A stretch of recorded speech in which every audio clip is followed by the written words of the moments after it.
John McHugh, CEO of Herefords Australia. You've been in the job 4 months. This is your first Hereford national event. What do you think of it? Fantastic. And I knew coming into the job that Wodonga was one of our preeminent events. It is national. It's well recognised throughout the breed and beyond the breed as being a fantastic showcase of Herefords, and that's exactly what we're seeing here today. How important is to get the Hereford family together?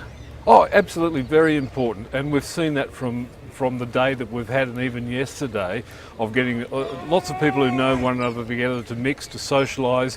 And of course they talk about Herefords, they talk about the cattle, and they talk about the breed, and they learn from one another as well in a social setting. So from that aspect, from the social aspect of it, critically important and a lot of fun. We've got a great Hereford family. We've had Craig Huffines, your counterpart in America, here in Australia, telling us about some wonderful things that are happening for the breed in America. How can they be adapted here?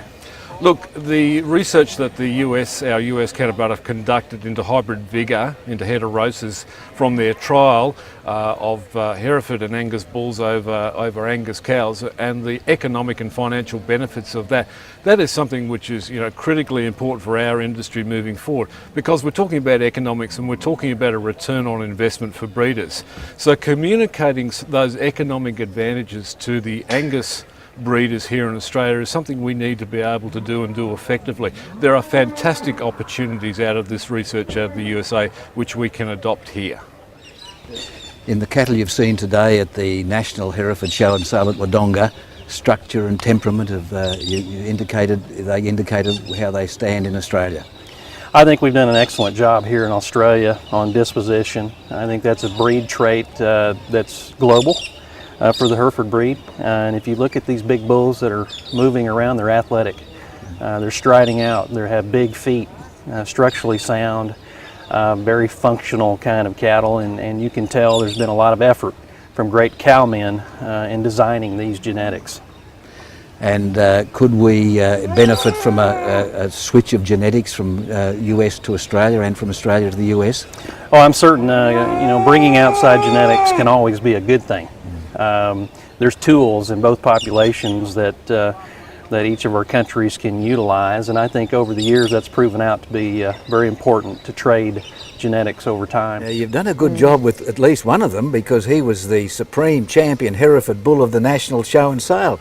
Tell me about that boy. He's a real big fellow for an intermediate bull, isn't he? Yes, he's sort of I don't know, he just turned up like that. Like he wasn't the heaviest calf when we weaned them, but he's just gone along since, and I have to admit, like, I do quite a lot of judging myself, and I was quite excited about him, but you never know, it's only one man's opinion.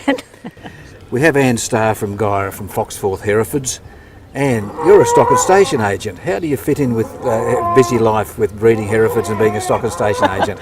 Well, I like to think that I'm an agent during the week and a farmer at the weekends, but my priority's always been the family farm, and breeding Herefords has been in my blood for many a generation now, so yeah, I'm very passionate about the Hereford breed.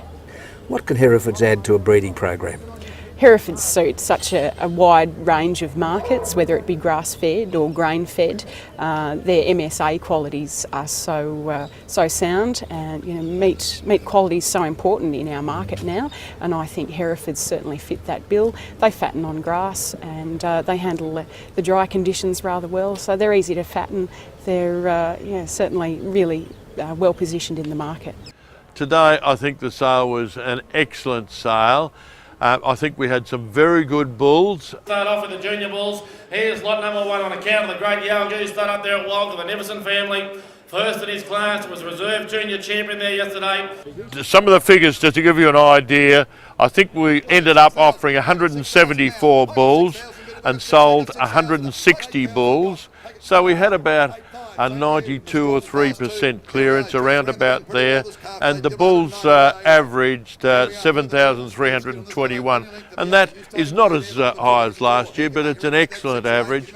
I think the quality of the bulls was fantastic, and I think the breeders should be really congratulated for what they did there.